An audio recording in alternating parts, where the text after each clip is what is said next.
Du coup, elle traditionnelle 5 ressons. Désolé, il était un peu fort celui-là.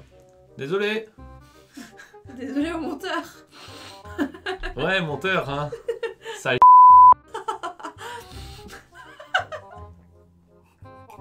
Imagine cette vidéo elle traîne pendant des mois et qu'après on a un monteur.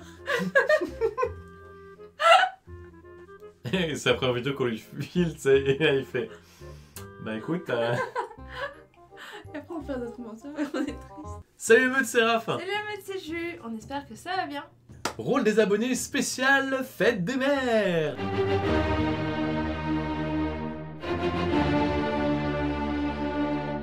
Oui, on vous a récolté des petits rôles dans ce thème-là. Voilà, donc ça va plutôt être le thème famille, hein.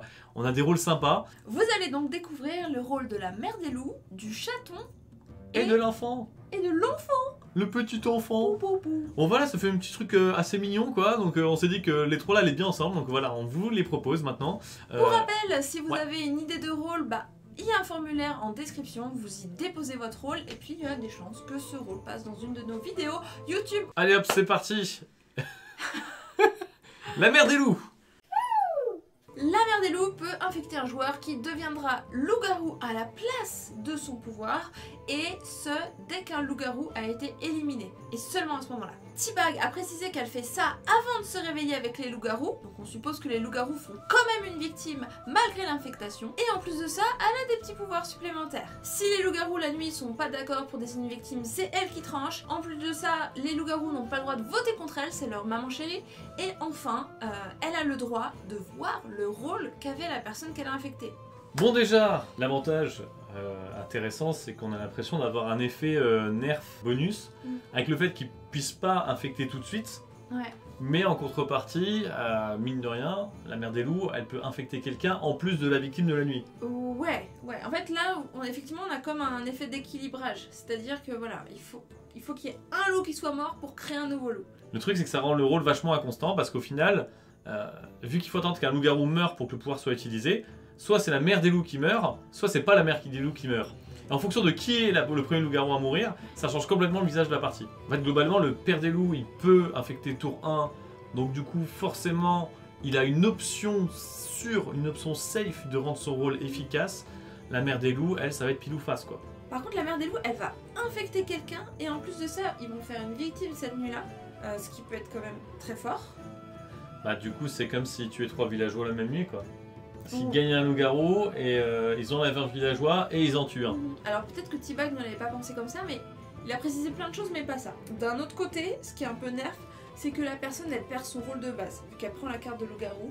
C'est vrai Et que... une sorcière infectée ne reste pas sorcière. Donc ça, c'est vrai que c'est bien aussi. Ça rééquilibre un petit peu d'un C'est autre vrai, côté. c'est vrai, c'est vrai. Par contre, c'est vrai que là, on a une grosse explication parce que il y a plein de détails rajoutés. Elle a plein de petits pouvoirs passifs. À propos des votes des loups, elle a l'avantage. Les loups-garous peuvent pas la voter la journée. Là, c'est un peu ça qui m'a fait tiquer. Oui, c'est vrai que là, de base, si on regardait juste le pouvoir tel quel, sans rajouter les trois petits points supplémentaires, c'est pas mal. Je viens de me rendre compte d'un autre problème de ça, c'est aussi que l'infecte perd des loups. Il faut qu'il y ait une attaque effective des loups-garous réussie pour qu'ils puissent infecter. Il ne peut pas infecter quelqu'un qui a été protégé par le Salvateur, par exemple. Ouais. Alors que là, techniquement parlant, vu qu'il n'y a pas d'agression de loup-garou, que c'est pas pendant le tour où les loups-garous mangent que le pouvoir s'active, techniquement parlant, elle peut aussi infecter quelqu'un qui est protégé par le Salvateur ou par n'importe quel effet, quoi. Ouais, c'est vrai. Donc ça peut être un peu déroutant. Et les 3 petits effets, c'était quoi déjà? En cas d'incertitude des loups-garous, elle décide. C'est niche. C'est un peu homéopathique, donc c'est rajouter des explications pour pas grand chose. Les loups-garous ne peuvent pas voter la mère des loups la journée. C'est Très risqué. C'est risqué. Ça pourra donner envie aux joueurs de tester. Alors, on va faire des tests de vote sur des gens et... En fait, le risque, voilà, c'est ça, c'est que ça donne une option de voyance aux villageois qui est pas voulue par le rôle. Et puis c'est facile pour un loup... En fait, un loup ne sait pas qui est la mère. Si, du coup, il faudra prendre le temps la nuit de montrer à tout le monde... Eh coucou les loups, regardez, c'est la maman, vous n'avez pas le droit de voter contre elle. Bon, il faut s'en souvenir, il risque de faire des erreurs. Et si un loup fait une erreur, il fait quoi le MJ? Il le bute là, comme ça? Ouais, c'est vrai. C'est compliqué. C'est ça. En fait, surtout que, vu qu'il faut qu'il y ait un loup-garou qui soit mort pour que son pouvoir s'active, les loups-garous ils n'auront pas envie de voter contre elle dans tous les cas. Donc là aussi, la clause est pas ultra utile. Il y a peu de chances que les loups-garous décident de tuer la mère des loups tant qu'elle n'a pas utilisé son pouvoir. Et vu qu'il faut qu'un loup-garou meure, il y a peu de chances que les loups-garous le fassent, tout court. Et après, pour la phase 2, elle connaîtra l'ancienne carte du villageois qu'elle a choisie. Pourquoi pas? En vrai, le MJ, de toute façon, il va prendre la carte du joueur pour lui donner une carte de loup-garou. Bon bah, quand il prend la carte, il peut la montrer sur le passage. C'est pas trop un souci. Et puis à l'écrit, de toute façon, un loup, enfin, quand un joueur devient un loup, bah, dans le chat des loups, il va dire coucou, moi j'étais la sorcière. Donc, bon, en vrai, pourquoi pas, hein, ce pouvoir. Mais en fait, je garderais que celui-là, à la limite. Même si, en soi, il n'y en aurait même pas besoin. Il n'y en a pas besoin, il fait pas tâche, mais il n'est pas nécessaire. Le rôle sera déjà très intéressant sans ça. C'est une alternative à l'infect des pères des loups, en plus risqué, mais aussi vachement plus fort. Si on peut résumer le rôle. C'est ça, mais franchement, les pouvoirs passifs, c'est du temps d'explication pour pas grand chose. Ça sera bien de jouer la mère des loups sans les passifs, pas besoin. Ouais. Validé, sauf les passifs. Bravo T-Bag.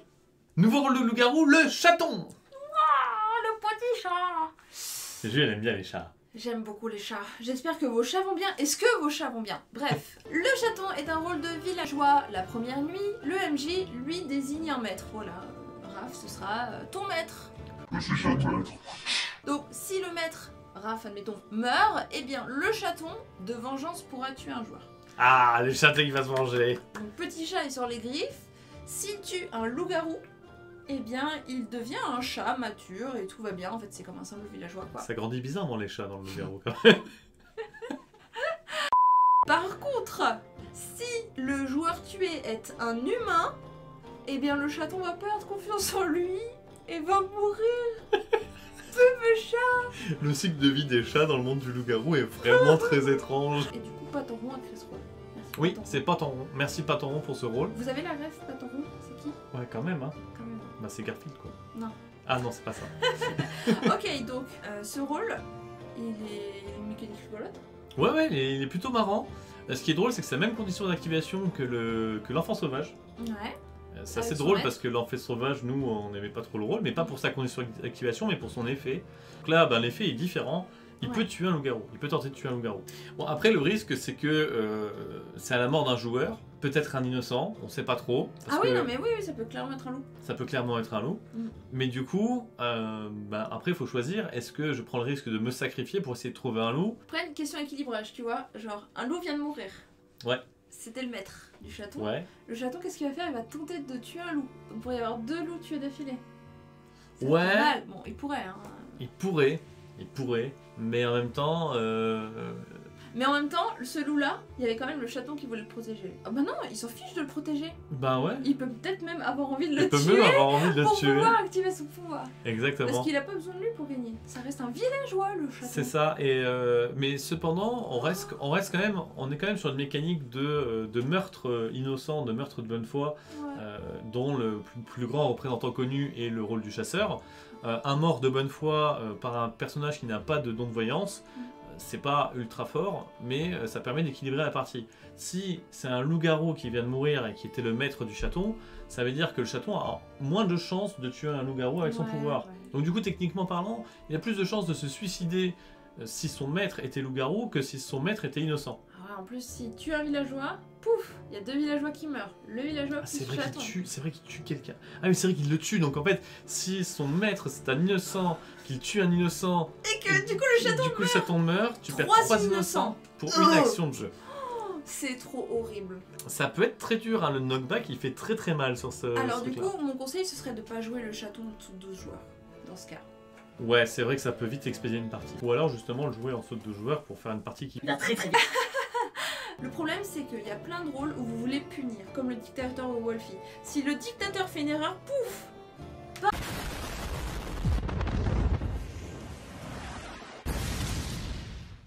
le village se fait encore plus punir, quoi. Ouais. Donc l'effet, il est ultra violent. Soit c'est trop bien parce qu'un loup-garou meurt, soit le village, il est plombé. Et c'est ce qui se passe avec le chaton. Bah justement, moi je trouve que le village est déjà puni d'avoir tué un villageois soit tué. Pourquoi Oui, c'est punir vrai, encore plus c'est le vrai. village par la mort C'est du vrai. chaton?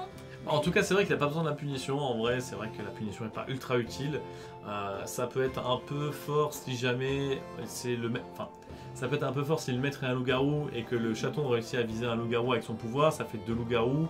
C'est sûr que c'est un peu violent, mais en même temps, il y a quand même vachement de chance pour que dans l'opération, il y ait un innocent qui soit mort. C'est pas beaucoup plus fort qu'un chasseur au final. Hein. Mot de fin, surtout pour les joueurs de Wolfie. Wolfie est énormément joué, donc beaucoup de gens ont l'exemple du dictateur qui punit. Nous, on joue le dictateur comme dans le jeu japonais, et en fait, il n'y a pas de punition. Le dictateur, il révèle sa carte, il tue quelqu'un et c'est fini. Peu importe si c'est un villageois ou loup-garou, il n'y a pas de punition supplémentaire, et c'est plus équilibré comme ça. Ouais, c'est vachement plus équilibré. Donc faites attention à ces mécaniques de punition, on en voit de plus en plus dans les rôles des abonnés depuis Wolfie. C'est pas toujours utile, c'est même rarement utile. Ouais, voilà. Moi, je suis d'accord avec moi. En tout cas, merci Patron pour ce rôle super intéressant. Oui, merci pour le poté-saton. Nouveau rôle, l'enfant. À nos abonnés, Lycanthrope74 nous propose le rôle de l'enfant. L'enfant, c'est un rôle un peu solitaire finalement. En fait, lors de la nuit 0, le MJ va désigner un couple avec des joueurs de camps différents. Donc a priori, un loup-garou avec un villageois. Ce seront le couple, les amoureux, mais ce seront aussi les parents de l'enfant. Il se trouve que, du coup, si le couple meurt, bah l'enfant il est tout seul, il va plus gagner avec ses parents, alors il va gagner avec le village. Par contre, si l'enfant meurt, le couple est très triste et déchiré. Alors ils divorcent et regagnent leur camp d'origine. Alors, Lycanthrope74, pardon, il avait précisé que le couple peut être choisi par Cupidon ou le MJ. Par contre, si le couple est forcément composé de 2 rôles différents, bah faut que ce soit le MJ qui choisisse. Cupidon Ouais, il peut pas deviner. Oui, Cupidon peut pas deviner qui est loup-garou, qui est pas loup-garou, sinon la partie serait déjà terminée de toute façon. Bah forcément, Cupidon, il peut pas choisir les 2 amoureux. Donc comme... c'est le MJ qui va choisir les amoureux, c'est rigolo que déjà comme mécanique, le MJ va faire des petits choix, c'est sympa.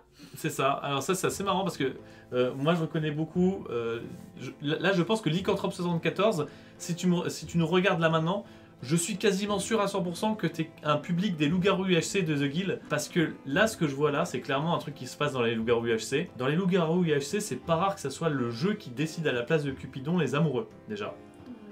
Donc ça déjà c'est un truc qu'on voit pas beaucoup dans le loup-garou classique, mais dans le loup-garou UHC on le voit beaucoup. Ouais. Donc pour ceux qui connaissent pas, c'est le mode loup-garou du Battle Royale de Minecraft, qui est très populaire en ce moment en France. Et il y a un autre truc aussi qui m'a pas mal marqué, c'est si le couple meurt, l'enfant devient villageois en fait, il gagne avec le camp du village. Ça c'est aussi une mécanique qui me fait penser au loup-garou UHC, parce que dans le loup-garou UHC, le Cupidon, il peut soit gagner avec son couple, donc il faut qu'il fasse en sorte que son couple gagne la partie pour lui-même gagner la partie, soit il gagne avec le village. Et donc du coup c'est un peu la même chose, c'est en gros dès que le couple est KO, l'enfant devient villageois. Après, et gagne avec que le dans village. Tiens sur le, c'est une mécanique qui existe déjà avec l'ange. Si l'ange ne réussit pas à sa condition de victoire de mourir au premier tour, pouf, il devient villageois. C'est ça. Mais bon, en tout cas c'est quelque chose qui existe. Et c'est sympa de le retrouver. Oui. Finalement. Parce que sinon ça fait 3 morts d'un coup, c'est chaud. Ouais, c'est très chaud. Il y a 2 choses pour moi qui vont pas avec ce rôle là, c'est que d'une part l'enfant peut gagner avec le village, en gros si le couple meurt il peut gagner avec le village, donc il peut choisir stratégiquement de tuer le couple pour être dans le camp du village, et il sait déjà que dans le couple il y en a un des 2 qui est pas villageois. C'est ça. Donc en fait si jamais il voit qu'on a déjà tué 1 ou 2 loups-garous et qu'il sait que celui du couple n'est pas mort, il peut choisir de le tuer pour gagner la partie. Il va désigner le couple, il va les tuer. Bah c'est ça. Pouf, on a tué un loup-garou supplémentaire. Oh bah le couple est mort. Bon bah lui il passe dans le village. Et la partie Et là est finie. Et il est passé dans le village et il a fait tuer le loup-garou. C'est ça. Donc trop bien. Et même dans le cas inverse, imagine, l'enfant meurt. Le couple du coup divorce. Du coup t'as un loup-garou qui était amoureux d'un villageois. Ah bah oui, bah le Un villageois qui est amoureux d'un loup-garou. Qu'est-ce qu'il fait le villageois? Bah il va dire que l'autre il va le balance. Bah oui, il va le Alors balance. ils vont se balancer entre eux, il y aura du bluff. Ouais, mais en mais fin de pas durer partie, longtemps. ça peut être décisif quoi. Ouais, ou même en tout début de partie, ça veut dire qu'en gros, Donc tu les deux. t'es censé avoir aucun indice, enfin t'as très peu d'indices en début de partie, tu peux très vite avoir 2 personnes qui se tapent dessus. Bon, ça va vite hein. Donc que le couple soit obligatoirement composé de rôles de 2 camps différents. Alors même s'il pourrait y avoir un autre camp solo avec un villageois, bah de toute façon, dans tous les cas, tu tues les 2. Mais c'est ça dans Pour tous les cas, débarrasser, c'est ça, exactement. Tu tues les 2. Exactement, et en plus ça c'est pas précisé si les parents connaissent l'enfant ou pas. Après le MJ pourrait choisir de mettre un traître avec une voyante, tu vois, en couple. Admettons, il choisit ça. Oui. Bon bah là c'est pas intéressant de tuer les 2, mais bon... C'est des cas très particuliers quand même. C'est ça. Et en plus là, c'est pas précisé que le couple connaît l'enfant. Donc on va partir sur le principe que c'est pas le cas parce qu'il l'a pas précisé. Bah, si le couple connaît pas l'enfant, en plus, c'est que dans le tas il y a un loup-garou, il y a des chances qu'il tue l'enfant lui-même en fait. C'est un peu tendu. En vrai, c'est un peu tendu. C'est très tendu, donc moi ce rôle, là comme il est, je pourrais pas le jouer. Moi j'enlèverais la condition, le couple doit être obligatoirement dans 2 camps différents. Moi j'enlèverais juste ça. Je comprends l'idée, hein, c'est vrai que c'est plus palpitant d'avoir un couple qui sont dans 2 camps différents. Ouais. Mais ce qui fait que c'est palpitant, c'est justement parce que c'est pas systématique. C'est pour ça que c'est palpitant. Si c'était tout le temps, ça serait pas si intéressant que ça. Bah c'est surtout parce que là, enfin, ça leur donne une grosse info en fait, à ce couple. Oui. Ils sauront qu'ils sont avec un loup-garou ou un villageois avec eux et... Ça, si tu le fais avec le couple du Cupidon, par exemple, tu dis le MJ choisit obligatoirement, enfin, si c'est le MJ qui compose son couple et qui choisit systématiquement 2 personnes de camps différents, pour moi c'est ok parce qu'ils vont toujours rester en couple, tu vois, et que la partie se terminera soit dans leur vie, soit dans leur mort. Là, ça peut être intéressant. Ouais. Ou sinon, Ouais. il faut que quand l'enfant meurt ou que le couple meurt, ils meurent tous les 3 ensemble. Ah, Mais c'est trop, ah, c'est trop, voilà. Puis on tue pas les enfants comme ça. Tu fais les enfants. On laisse les joueurs le tuer. C'est plus moral. Oh merci Lycanthrope74, en tout cas c'est vachement cool. Si jamais tu joues à Minecraft au loup-garou HC, dis-le en commentaire, franchement ça m'intéresse pour voir si j'avais raison ou pas, tu vois, j'ai vraiment envie de savoir si j'avais raison. Il va pas endormir la nuit. Hein. Je vais pas dormir de la nuit. Hein. Mon creeper te regarde, fais gaffe. Hein. Voilà, on espère que ces rôles vous auront plu. Bonne fête à tous les moments. Et oui, c'est important. Et le village standard.